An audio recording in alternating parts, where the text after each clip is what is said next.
Hi. അപ്പോൾ ഇന്നും ഇവിടെ തന്നെ ഇരുന്നുകൊണ്ടാണല്ലോ ഞാൻ വീഡിയോ ചെയ്യാറ്. അപ്പോൾ ഇത് പറയാനും ഇവിടെ തന്നെ ഇരുന്നുകൊണ്ട് തന്നെ ചെയ്യാമെന്ന് വിചാരിച്ചു. അപ്പോൾ ഇന്ന് നമ്മൾ വന്നിരിക്കുന്നത് നല്ലൊരു അടിപൊളി ഗീവ് അവേ ആയിട്ടാണ് കേട്ടോ. അതായത് 4 സൈസിലുള്ള ഒരു ഡ്രസ്സ് അത് നിങ്ങൾക്ക് സ്വന്തമാക്കാം, ഫ്രീ ആയിട്ടാണ്. അപ്പോൾ അത് നേടാൻ വേണ്ടിയിട്ട് നിങ്ങൾ ചെയ്യേണ്ട കുറച്ച് കാര്യങ്ങളുണ്ട്. അന്ന് നമ്മുടെ ചാനൽ സബ്സ്ക്രൈബ് ചെയ്യുക. പിന്നെ നമ്മളിടുന്ന ഈ വീഡിയോൻ്റെ താഴെ വന്ന് നിങ്ങൾക്ക് ഏത് സൈസാണ് വേണ്ടതെന്നുള്ളത് കമൻറ്റിൽ പറയുക. വേണമെന്നും കമൻറ്റിൽ പറയാം. അപ്പോൾ അങ്ങനെ സൈസ് പറഞ്ഞ് കമൻറ്റ് ചെയ്യുന്നവരിൽ നിന്ന് നമ്മൾ 4 സൈസിലുള്ള 4 വ്യക്തികളെ തിരഞ്ഞെടുത്ത് 4 ഡ്രസ്സും 4 ആൾക്കാർക്കായിട്ട് ഫ്രീ ആയിട്ട് നമ്മൾ കൊറിയർ വഴി അയച്ചു തരുന്നതായിരിക്കും. അപ്പോൾ അത് വേണമെങ്കിൽ നിങ്ങൾ വേഗം ചാനൽ സബ്സ്ക്രൈബ് ചെയ്ത് കൂടിക്കോളാം. പിന്നെ ലൈക്ക് ചെയ്യാനും ഷെയർ ചെയ്യാനും മറക്കരുത്. ഇതൊക്കെ ചെയ്തിട്ടുണ്ടോ എന്ന് നോക്കിയിട്ടാണ് നമ്മൾ ആ വ്യക്തിക്ക് നമ്മൾ അയച്ചു തരുള്ളൂ കേട്ടോ. അത് മസ്റ്റായിട്ടുള്ള കാര്യമാണ്, മറക്കരുത്. ചാനൽ സബ്സ്ക്രൈബ് ചെയ്യുക, ലൈക്ക് ചെയ്യുക, ഷെയർ ചെയ്യുക. അപ്പോൾ വേണ്ടവർ വേഗം കയറി സബ്സ്ക്രൈബും ലൈക്കും ഷെയറും ഒക്കെ ചെയ്തുകൊള്ളുക.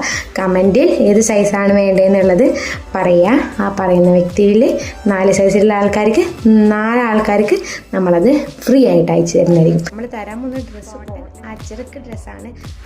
ഫ്രണ്ടിലാലിയും ബാക്കിൽ എലൈനുമായിട്ടുള്ള കോട്ടൺ കുർത്തിയാണ് കേട്ടോ. അപ്പോൾ വേണ്ടവർ വേഗം കയറി സബ്സ്ക്രൈബ് ചെയ്യുക കേട്ടോ. അപ്പോൾ ഇതേപോലത്തെ അടിപൊളിയായിട്ടുള്ള ഗീവ്വേസ് ഇനിയും നമ്മുടെ ചാനലിൽ വരും. അപ്പോൾ മറക്കാണ്ട് എല്ലാവരും സബ്സ്ക്രൈബ് ചെയ്യാനും ലൈക്ക് ചെയ്യാനും കമൻറ്റ് ചെയ്യാനും ഷെയർ ചെയ്യാനും മറക്കരുത്. അപ്പോൾ നമുക്ക് ഡ്രസ്സ് കണ്ടാലോ.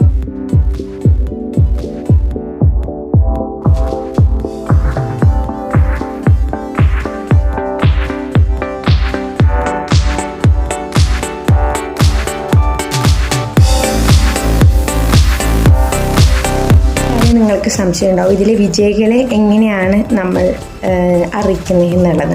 അപ്പോൾ അത് മറ്റൊരു വീഡിയോ ആയിട്ട് പറയുന്നതായിരിക്കും. കാരണം നമ്മളിത് നറുക്കെടുത്തതിന് ശേഷം ആ വ്യക്തികൾക്ക് വേണ്ടിയിട്ട് നമ്മളൊരു വീഡിയോ ചെയ്യും. അപ്പോൾ ആ വീഡിയോ അവർ കണ്ടിട്ട് നമ്മളതിലൊരു കോൺടാക്റ്റ് നമ്പർ കൊടുക്കുമ്പോൾ അതിലേക്ക് അവരുടെ അഡ്രസ്സ് അയച്ചു തരിക. അത് എൻ്റെ നമ്പർ തന്നെയായിരിക്കും. അപ്പോൾ അതിലേക്ക് അഡ്രസ്സ് അയച്ചു തരിക. അങ്ങനെയാണ് നമ്മൾ ഇത് അവരിലേക്ക് എത്തിക്കുന്നത്. അപ്പോൾ ആ ഒരു സംശയം തീർന്നല്ലോ. ഇനി എന്തെങ്കിലും ഉണ്ടെങ്കിൽ കമൻറ്റിൽ ചോദിച്ചാൽ മതി. വീഡിയോ ആയിട്ട് ഇനിയും കാണുന്നതായിരിക്കും. Bye bye.